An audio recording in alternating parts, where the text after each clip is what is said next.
वादग्रस्त पुस्तकाचे सामूहिक वाचन दिनांक 27 एप्रिल 2026 रोजी तहसील चौकातील बहुजन प्रतिपालक स्वराज्य रक्षक छत्रपती शिवाजी महाराज यांच्या जीवनावर आधारित कॉम्रेड गोविंद पानसरे लिखित शिवाजी कोण होता या पुस्तकाची वंचित बहुजन आघाडी जळगाव सामूच्या वतीने वंचित बहुजन आघाडीचे राष्ट्रीय अध्यक्ष श्रद्धेय बाळासाहेब आंबेडकर यांच्या आदेशानुसार जिल्हाध्यक्ष देवाभाऊ हिवराडे यांच्या मार्गदर्शनाखाली तथा तालुकाध्यक्ष देवाभाऊ दामोदर यांच्या नेतृत्वाखाली सामूहिक वाचन करण्यात आले।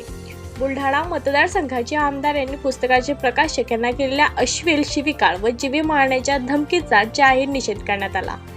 राजा शिवछत्रपती धर्मरक्षक नसून स्वराज्य रक्षक होते। बहुजन प्रतिपालक कुलवाडी भूषण शिवाजी महाराज धर्मविरोधी नसून स्वराज्य रक्षक होते। हा खरा इतिहास लेखक कॉम्रेड गोविंद पानसरे यांनी 1988 साली या पुस्तकात मांडला, परंतु राजकारणी लोक आपापल्या सोयीनुसार महाराजांच्या नावांचा गैरवापर करून सत्ता हस्तगत करत आहेत। छत्रपती शिवाजी महाराज यांचा खरा इतिहास लोकांपर्यंत पोहोचावा या उद्देशाने वंचित बहुजन आघाडी संपूर्ण महाराष्ट्रात या पुस्तकाचे वाचन करणार आहे। वाचन कार्यक्रम झाल्यानंतर रयतेचे राजे छत्रपती शिवाजी महाराज यांच्या नावाचा जयघोष करून संपूर्ण परिसर दणाणून गेला होता।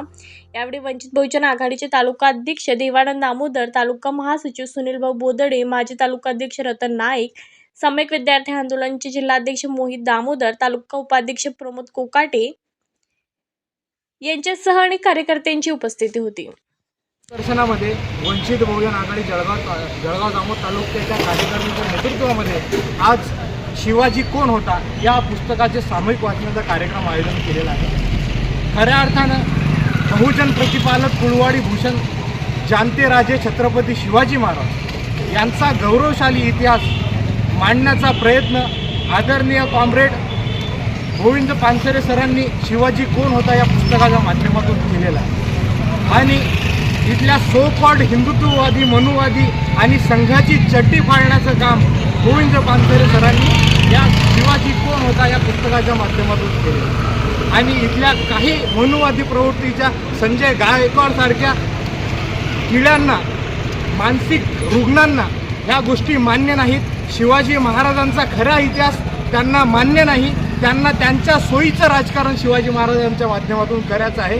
म्हणून संजय गायकवाड यांनी या पुस्तकाचे जे प्रकाशक आहेत आंबी यांना कॉल करून त्यांच्या आई बहिणींना शिव्या देण्याचं काम केलेलं आहे। हे त्यांच्या आई बहिणींना शिव्या देण्याचं काम नसून हे या महाराष्ट्रातल्या जिजाऊंच्या लेकींना शिव्या देण्याचं काम संजय गायकवाड यांनी केलं। आणि हा संजय गायकवाड याने 9 मिनिटांमध्ये 38 शिव्या देण्याचा विक्रम केलेला आहे।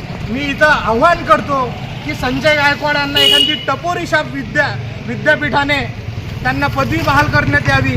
आणि या संजय गायकवाडच्या मानसिकतेचा मी निषेध करतो।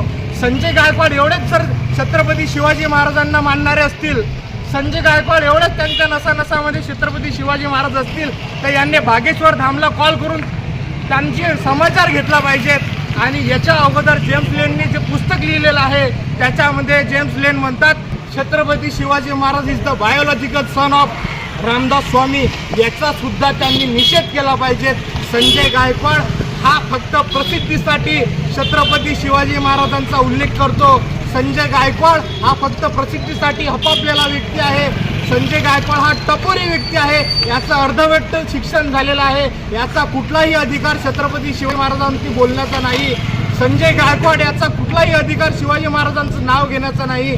संजय गायकवाडला माझं आव्हान आहे वंचित बहुजन आघाडीच्या वतीने, आज छत्रपती शिवाजी महाराजांचं वाचन शिवाजी कोण होता या पुस्तकाचं वाचन आम्ही या चौकात करतो आहे। येणाऱ्या काळात जर शिवाजी महाराजांचा उपयोग, शिवाजी महाराजांचा नावाचा उपयोग जर राजकारणासाठी संजय गायकवाड यांनी केला तर त्यांच्या घरासमोर येऊन श्रद्धेय बाळासाहेब आंबेडकरांचे कार्यकर्ते आदरणीय देवभाऊ हिवराडे यांच्या नेतृत्वामध्ये त्यांच्या घरासमोर येऊन शिवाजी कोण होता हे पुस्तक आम्ही वाचल्याशिवाय राहणार नाही। एवढ्याच प्रसंगी आवाहन करतो आणि थांबतो। छत्रपती शिवाजी महाराज की जय।